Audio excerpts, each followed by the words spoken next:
Sometimes when I am jotting down notes, if I'm doing a little bit of study, a little bit of research, trying to shoot my next video, I have what amounts to almost a video unto itself, and it doesn't really seem like it's worth going off on that tangent and writing a script and taking out items to look at.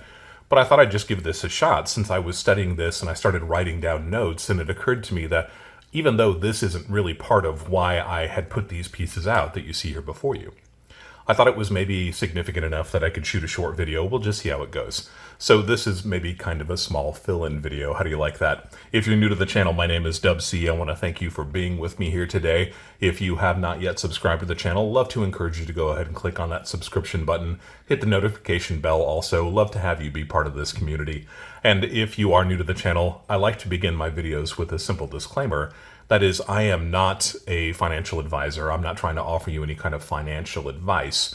I'm simply trying to share some of my experience having bought and sold precious metals and rare coins for the last 30 or 40 years. So what are we looking at here? We're looking at small white holders. These are a very popular thing if you are one of those folks who likes to go out and hunt for those early slabs from the third-party graders. And these slabs are a perennial favorite. And I think part of that is because they really do offer a really pretty contrast with silver and gold. You're looking at an example of a gold coin here in one of these slabs as well.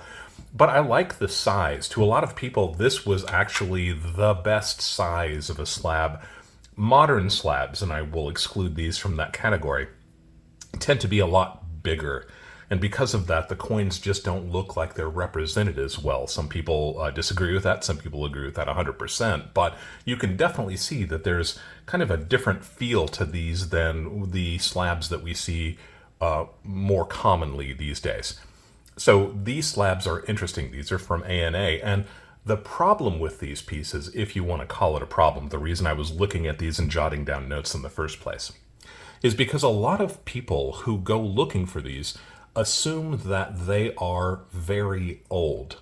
And because of that age, there is a long-held belief in the coin collecting community that pieces that were slabbed a long time ago are often undergraded. Therefore, you could buy them at the stated grade, for example, this one graded MS63, and you might be able to, theoretically, crack this piece out and resubmit it to another third-party grader and have them look at that and decide that maybe it's actually a 64 or a 65. That's called a cracking out.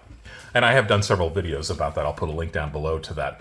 But the important thing to know is that while these are some of the earliest slabs that ANA used, they are not the earliest form of their third-party grading. That was actually something called a photo cert, or a kind of a printed document with an image of the coin and some typed information about the coin that was all in a kind of a clear vinyl envelope. So these don't date back as far as a lot of people think that they might. And that's why I wanted to hit a quick video with these. These are, well, the earliest one of these, and you're looking at a smattering that date from the entire era that ANA was using these types of holders. This is actually the oldest of these holders. If you pick that out of the lineup, then you already probably know a lot of this information. What makes this different? I'll just hold up one of these slightly newer ones. And I know that's a relative term, but can you see the difference between these? The one on the right is significantly older. The one on the right is actually a generation 1 of these white holders from ANA, and they were made from February of 1989 until June of about 1990. So these are actually somewhat scarce. These are a pretty old holder. The one here on the left is a much later version of these, and a lot of people don't realize that ANA continued to make these all the way up to as late as 2006. So some of these aren't even 20 years old now. In fact, some of them are a lot of them are even only 18 years old, 19 years old. And in the scheme of graded pieces, if you're going after vintage slabs, vintage holders, that 2006 date puts you into the same range as the blue label PCGS slabs. Now you're seeing a slightly more recent PCGS slab here, but this is the same type of slabs when PCGS changed over to these kind of blue labels. So these are after the original green holders. These ones started being made as early as, I believe, 2002. So by the time ANA stopped using the white holders that you see here in favor of their current generation of holders, PCGS was already well into their fourth generation of slab. And you'll find very few people who collect those fourth generation PCGS slabs as being somehow vintage.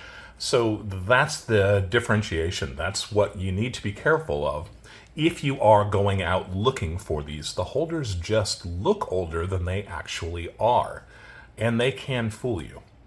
So remember, if you're looking for the oldest version of the ANA slabs, these pieces would be examples like this one and the other ones that have no barcode at the bottom. Again, we're looking at a comparison of these, the slightly later one. You see the barcode versus no barcode? The slab here on the right has an alphanumeric code instead of a full numeric code. And you see this one has kind of a blue lettering in the background of the label, while these ones, the newer ones, have that kind of green. There are all sorts of generations of these slabs as well, but the important thing to remember is that after ANA stopped using these alphanumeric codes, they continued to make the small white holders to as late as 2006. So my best advice is don't pay a premium for these, right? Unless you find a really attractive coin, and this is one of those examples where you definitely want to buy the coin and not necessarily the holder. If you really like the coin that you're found in a ANA small white holder, regardless of when it was made, that's fine. But if you're going after these pieces, trying to find those pieces that have the potential to be the kinds of coins that maybe can be regraded and come back with a higher grade, it's important to note that as I'm filming today, Certification Acceptance Corporation does not grade ANACS holders. So if you are going to buy something like this, and if you are looking for something that is maybe undergraded in an effort to try to get more money out of it, you will have to crack these open, and you will have to resubmit them to a new third-party grader, PCGS and CAC. So things to think about. Look for the pieces that don't have a barcode. Look for the pieces that have an alphanumeric registration number or certification number, rather than the later ones that actually do have just full numbers with barcodes. Look at the condition of the coin inside. There are some generations of these early slabs by ANA that were affected by things like PVC damage. So you need to be aware of that. You can't just assume that these pieces are going to be problem-free and that they're going to have a much higher potential to be regraded, upgraded, cracked out. Definitely take a loop with you. Definitely take a look at these pieces and decide for yourself if they are truly worthy of being cracked out. Don't just make the assumption that since you found something in an early ANA holder, especially even if it is a holder that has an alphanumeric code to it, don't just make the assumption that it's automatically going to grade higher. There's a good potential, but there are no guarantees. Definitely take your loop. Definitely take a really close look at the coin inside. And the best thing that you can possibly do is always going to be the same advice that I give you about everything, is that don't pay a premium for these. There are a lot of dealers out there who think of the small white holders from ANA as being essentially a raw coin, that is, a coin that has never been graded by a third-party grader. So see if you can try to find these pieces where they're not asking a premium for them. But the other side of that coin is don't pay a premium for these small white holders, especially for the pieces that don't have an alphanumeric code, right? These earliest examples.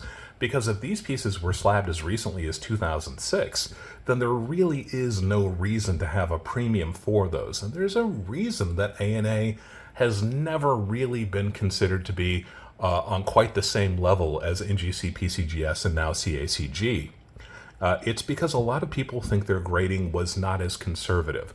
So you really need to be positive that the coin inside is going to upgrade, unless you're just looking for a really nice example for your own collection. And of course, there's no reason not to do that. I'm a big fan of that myself. You can see that I am a big fan of having these small white holders, but I've never paid a premium for any of them. If you have suggestions, questions about anything that we talked about here today, definitely leave a comment down below. You know, as I'm fond of saying, if you have a question about something, there's a good possibility somebody else has that question. Maybe they're just too shy to ask it. So feel free to ask that question and we can see if we can answer it for everybody. If you haven't yet subscribed to the channel, love to encourage you once again to go ahead and click on that subscription button, hit the notification button, become part of this community.